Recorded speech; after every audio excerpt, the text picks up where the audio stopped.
Assalamualaikum warahmatullahi wabarakatuh. Waalaikumsalam warahmatullahi wabarakatuh. Allahumma sholli ala Sayyidina Muhammad wa ala ali Sayyidina Muhammad. Kepada yang terhormat guru besar kita Buya Yahya, saya ingin bertanya, kalau ada muda-mudi yang menikah tapi udah berisi gitu Pak, itu hukumnya gimana? Ada orang yang bilang itu harus nikah lagi nanti kalau udah anaknya lahir. Nah ini kalau anaknya perempuan apa harus dengan wali hakim? Saya mohon penjelasannya dari Pak Guru besar kita. Wassalamualaikum warahmatullahi wabarakatuh. Waalaikumsalam warahmatullahi wabarakatuh. Terima kasih Ibu, insya Allah terima kasih telah datang. Berarti Ibu ini adalah santri baru ini kayaknya, karena ini sudah ditanyakan berkali-kali. Berarti Ibu ini baru ini. Ini sering ini ditanyakan berulang-ulang masalah ini. Nggak apa-apa ya diulang ya, karena ini bertanya. Jadi yang terpenting Ibu, kalau ada kejadian seperti itu sampai sudah 100 kali mungkin sudah ya.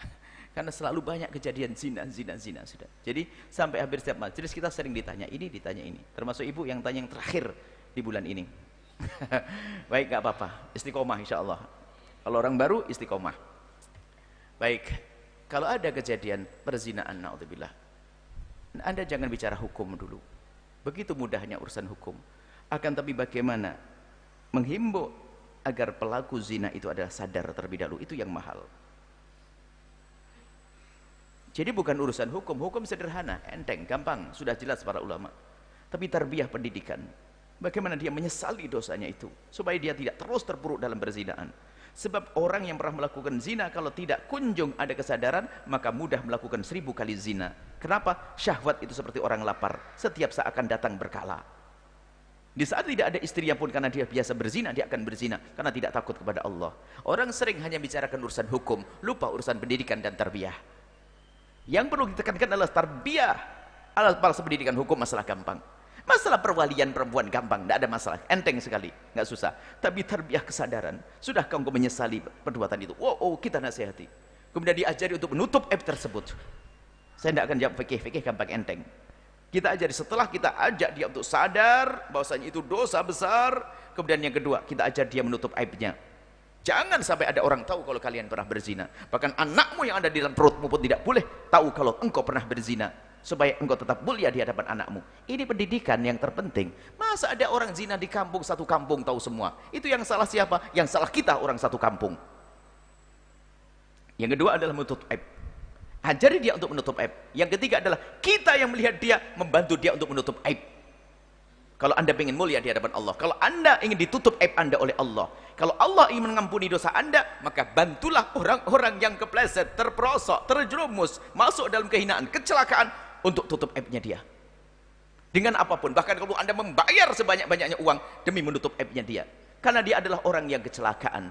Dia seperti orang ketabrak mobil, cuman ketabrak mobil urusan fisiknya, tapi rohnya, batinnya dia yang kecelakaan. Kita harus punya kasih sayang. Naudzubillah, kadang di antara kita kalau mendengar berita perzinaan, bukan tangis yang ada pada kita, bukan terenyuh di hati kita, tapi kadang ejekan, ada bahkan gunjingan. Kasihan, mbaknya dulu juga gitu, kadang-kadang sampai kemana-mana. Hati-hati, itulah. Jadi yang perlu kita hadirkan 3 hal. Pertama adalah kita sadarkan agar dia itu menyesali tentang dosanya. Yang kedua, kita ajari dia menutup aibnya. Yang ketiga, kita pun membantu dia untuk menutup aibnya.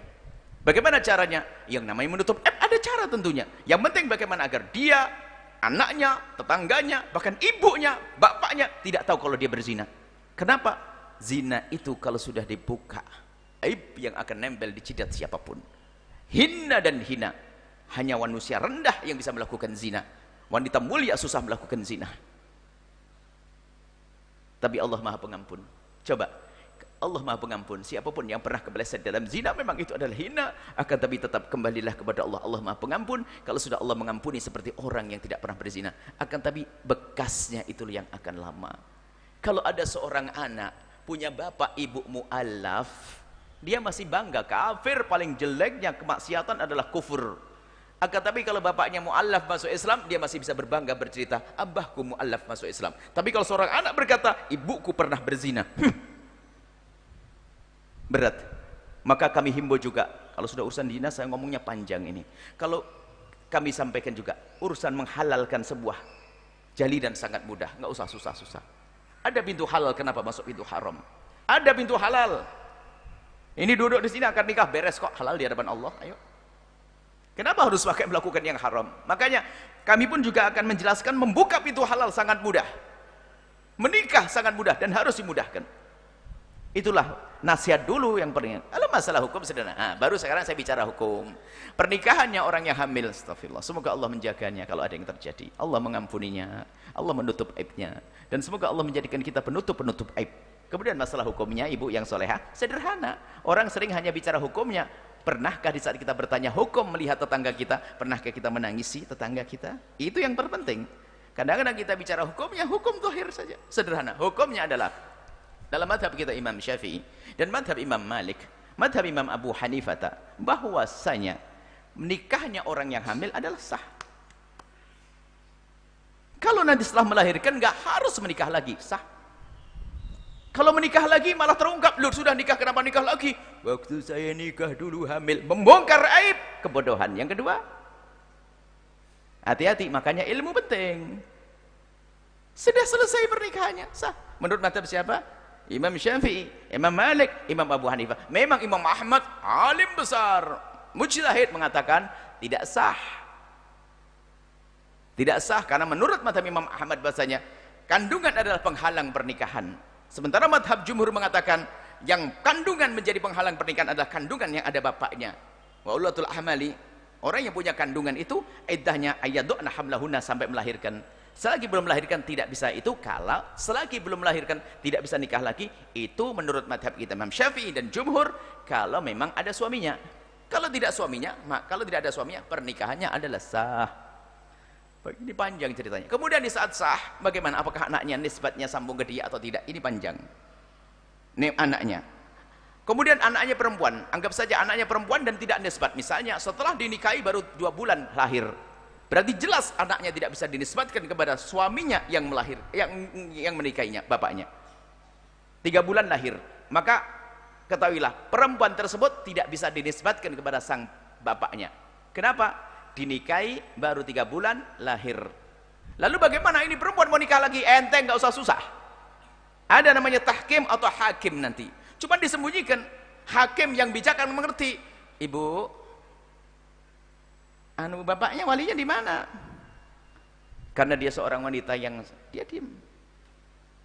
Kalau sudah ada diam, faham. Mungkin diajak bisik 4 mata. Ibu, gimana? Nangis dia mungkin nyesel. Bapak, saya ini tidak ada walinya. Karena saya dengan zina atau bagaimana? Oh, selesai. Hakim diam. Nggak usah bilang, ini anak zina. Bukan gitu. Atau seorang kiai cukup datang kiai, diam. Selesai. Mana suamimu? Mana? Selesai. Dengan tahkim, beres. Nggak susah.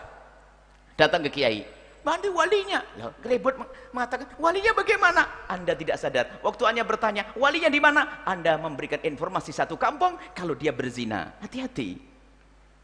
Maka ilmu penting. Makanya kami himbau kepada semuanya. Jika Anda mendengar orang, bukan Anda insya Allah, amin. Kalau Anda mendengar permasalahan itu, segera bawa ke tempat orang alim yang bijak. Alim dok nggak cukup. Nah, suatu ketika ada orang alim kejadian begini, alim tapi kurang bijak. Jerit, astagfirullahaladzim, jadi ini tidak sah. Loh, di depan orang semuanya. Tahu semua, maka kenapa? Ini bukan bapaknya rupanya. Lah, jadi tahu, terus bapaknya siapa?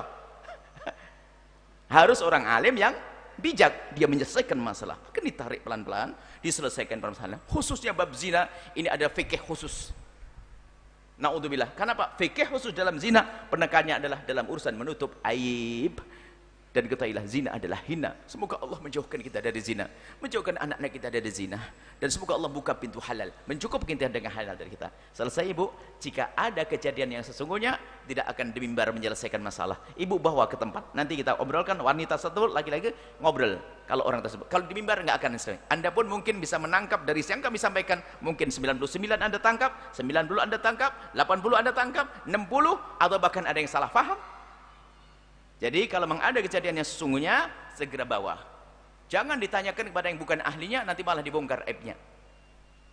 Itu saja insya Allah. Semoga Allah menjauhkan kita dari zina. Allah mengampuni semuanya. Dan yang pernah kepleset dalam zina, Allah Maha Pengampun.